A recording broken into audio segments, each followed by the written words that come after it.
इस खबर के प्रायोजक हैं पूजा श्री डिटर्जेंट पाउडर व केक। फ्लोरा में स्वाद है, क्वालिटी है, सबसे बेस्ट क्वालिटी इतने दिन से मेंटेन किए हुए, जबरदस्त। फ्लोरा चाय एक नंबर लगती है, कड़क है चाय, बहुत अच्छा फ्लेवर है, यानी पीने में बहुत स्वाद आता है।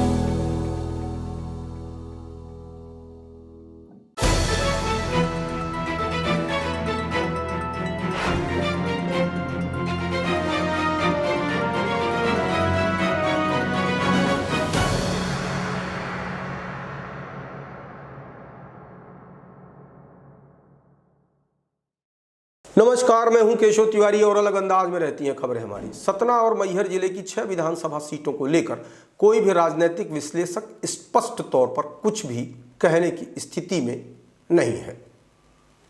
तीर तुक्का भले ही कोई कुछ मार ले, लेकिन कुछ सीटों के बारे में लोगों ने अपनी स्पष्ट धारणा बताई है। आइए सबसे पहले बात करते हैं अमरपाटन विधानसभा की। अमरपाटन विधानसभा में कांग्रेस से पूर्व मंत्री राजेंद्र सिंह, भारतीय जनता पार्टी से वर्तमान मंत्री रामखिलावन पटेल एवं बहुजन समाज पार्टी से छंगेलाल कोल चुनाव मैदान में है।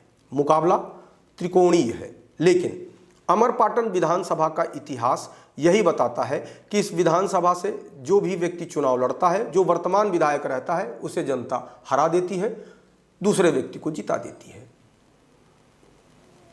और इस बात की प्रबल संभावना है कि आम जनता की चर्चा के मुताबिक अमरपाटन विधानसभा से विधानसभा के पूर्व उपाध्यक्ष एवं पूर्व मंत्री राजेंद्र सिंह के चुनाव जीतने की प्रबल संभावना है।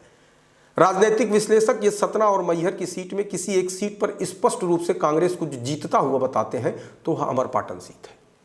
मैहर जिले की सीट में यदि कांग्रेस कोई सीट स्पष्ट जीतती हुई नजर आ रही है तो उसमें अमरपाटन विधानसभा का नाम स्पष्ट रूप से लिया जा सकता है।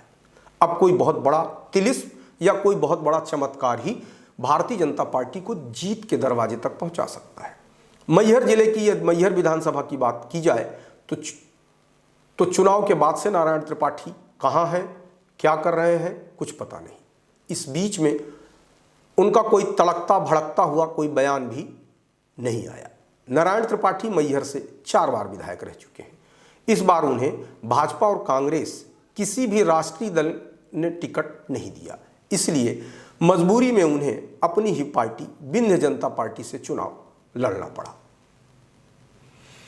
मैहर में मुकाबला चतुष्कोणीय है और कोई भी राजनीतिक समीक्षक दावे के साथ किसी भी प्रत्याशी को न हरा पा रहा है और न जिता पा रहा है।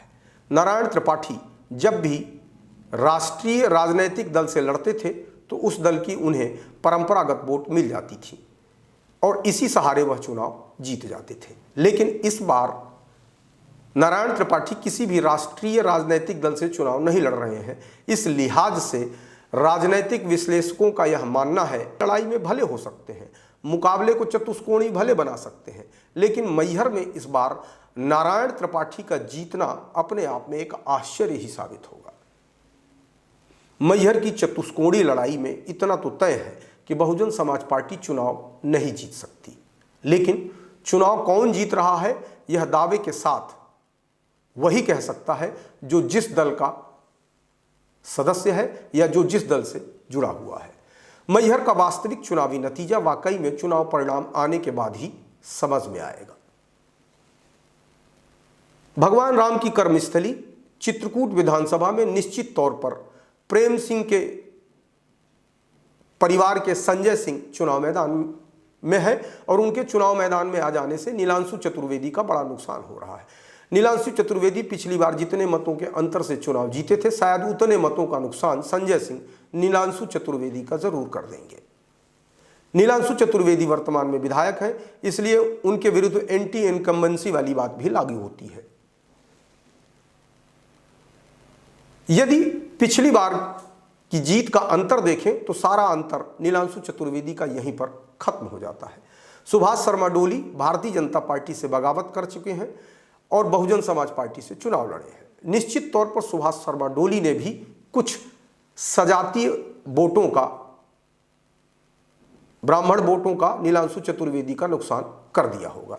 ऐसे में नीलांशु चतुर्वेदी को कोई चमत्कार ही चित्रकूट विधानसभा से चुनाव जिता सकता है। मुकाबला त्रिकोणीय है। जीत का ऊंट किस करवट बैठेगा कहना मुश्किल है, लेकिन यदि लाडली बहन का करंट चित्रकूट में भी चला तो भारतीय जनता पार्टी भी चुनाव जीत सकती है। नागौद विधानसभा में भी त्रिकोणीय मुकाबला है।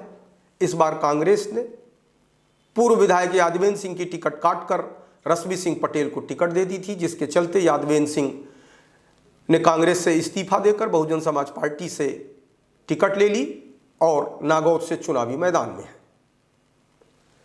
अब जिस तरीके से यादवेंद्र सिंह ने बगावत की है उससे मुकाबला त्रिकोणीय हो गया है। कुछ लोगों का कहना है कि यादवेंद्र सिंह के प्रति लोगों के अंदर सिंपैथी है, यह उनका अंतिम चुनाव है और कांग्रेस ने भी उनकी टिकट काट दी, जिसके चलते उन्हें नागौद में पर्याप्त वोट मिल रहे हैं। वहीं रश्मि पटेल के समर्थन में यह तर्क दिया जाता है, जब वह निर्दलीय चुनाव लड़ी थी तो पिछले विधानसभा चुनाव में 25,000 से अधिक वोट मिले थे। इस बार कांग्रेस के परंपरागत वोटों के सहारे वे चुनाव मैदान फतह कर सकती हैं। वहीं नागेंद्र सिंह के पक्ष में एक बहुत बड़ी बात जाती है कि अब तक नागौद से सर्वाधिक चुनाव जीतने का, सर्वाधिक विधायक रहने का इतिहास नागेंद्र सिंह के नाम पर ही है। नागेंद्र सिंह राजघराने से आते हैं और नागौद की जनता उन्हें आज भी राजा मानती है। अगर प्रजा ने राजा के प्रति अपनी आस्था जताई, राजा के प्रति अपना विश्वास जताया तो चुनाव नागेंद्र सिंह भी जीत सकते हैं। रैगांव विधानसभा चुनाव में बड़ा हल्ला हुआ कि हाथी सभी पर भारी पड़ रहा है। हाथी कमल और हाथ के पंजे को दोनों को रौंदते हुए आगे जा रहा है, लेकिन जैसे जैसे मतदान की तिथियां नज़दीक आईं वैसे वैसे कांग्रेस भी वहां मजबूत हो गई। रैगांव विधानसभा के चुनाव में हमेशा एक बात कही जाती है कि जब आम चुनाव होते हैं और बसपा चुनाव लड़ती है तो कांग्रेस चुनाव हार जाती है।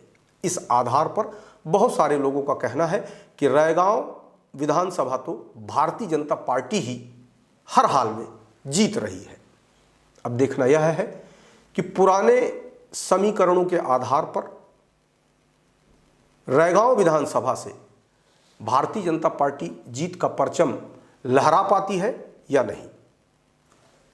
रामपुर बघेलान से इस बार बहुत हल्ला है कि राम शंकर पयासी को ब्राह्मणों का वोट थोक के भाव मिला है और राम लखन पटेल की वजह से पटेलों ने भी रामशंकर पयासी को पर्याप्त मात्रा में वोट दिया है।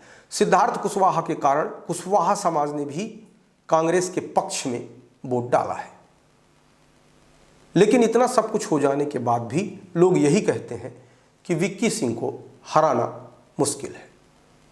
बहुजन समाज पार्टी मुकाबले को त्रिकोणीय भले बना रही है, लेकिन बहुजन समाज पार्टी जीत के मुहाने तक नहीं पहुंच पा रही है।